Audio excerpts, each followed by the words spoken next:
আজকে কিন্তু যানজট নেই, স্বাভাবিক গতিতেই গাড়ি চলছে।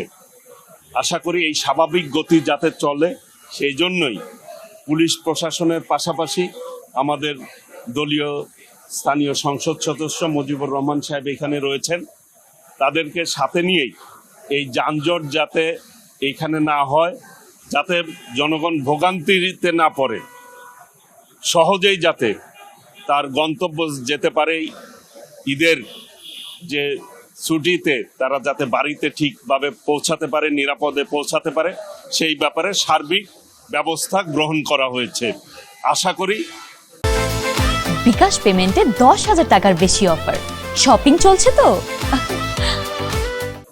সকলেই নিরাপদে নির্বিঘ্নে বাড়িতে পৌঁছাতে সক্ষম হবে।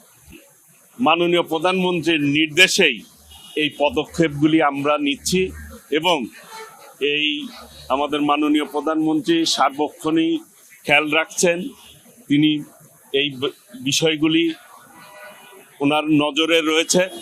আশা করি বাংলাদেশের জনগণ যে প্রত্যাশা নিয়ে আমাদেরকে নির্বাচিত করেছে, সেই প্রত্যাশা অনুযায়ী জনগণের সেবক হিসাবে আমরা কাজ করব, এটা আমাদের দৃঢ় প্রতিজ্ঞা এবং জনগণকে সেবা দিয়ে যাব যতক্ষণ আমরা আছি ইনশাল্লাহ।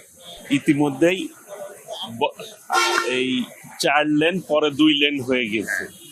এই যে এই বিষয়টা ইতিমধ্যেই অবগত করেছেন ওনারা। আমরা অবশ্যই সড়ক পরিবহনের মাননীয় মন্ত্রীদের সাথে কথা বলে, কর্তৃপক্ষের সাথে কথা বলে আমরা এর বন্দোবস্ত ইনশাল্লাহ করব। আমাদের এই সরকার একটা জনবান্ধব, জনগণ কর্তৃক নির্বাচিত সরকার। মেয়র হিসেবে যেহেতু করেছি, অবশ্যই সংসদ সদস্য হিসেবে তো সেরকম একটা ব্যবস্থা তো থাকাই উচিত। ইনশাল্লাহ সেগুলো থাকবে। আর সবথেকে বড় কথা, আমাদের মাননীয় প্রধানমন্ত্রী, দেখেন আপনারা সকালবেলা মন্ত্রী মহোদয় এসে বসে আছেন, এটা মাননীয় প্রধানমন্ত্রীর নির্দেশে, যাতে করে টোটাল প্রশাসন অ্যাক্টিভ হয় এবং সরকার কতটুকু সিরিয়াস যে আমাদের গড়মুখী মানুষগুলো যাতে নিরাপদে বাড়ি পৌঁছতে পারে, আমরা সেটা নিশ্চিত করতে চাই। আমাদের এটাই আজকে এই ঈদের আগ পর্যন্ত সবথেকে বড় চ্যালেঞ্জ। আমরা আশা করি যে সম্মিলিত প্রচেষ্টায় আমাদের প্রশাসন, আমাদের সড়ক পরিবহন শ্রমিক ইউনিয়ন, আমাদের দল এবং আমাদের নেতৃবৃন্দ সহ সকলের সহযোগিতায় সেটা আমরা করতে সক্ষম হব। এবং যদি কোনো সমস্যা হয়, তার যা সাপোর্ট সব কিছুই আমরা গাজীপুর 1 আসনের পক্ষ থেকে, দলের পক্ষ থেকে দেব ইনশাল্লাহ।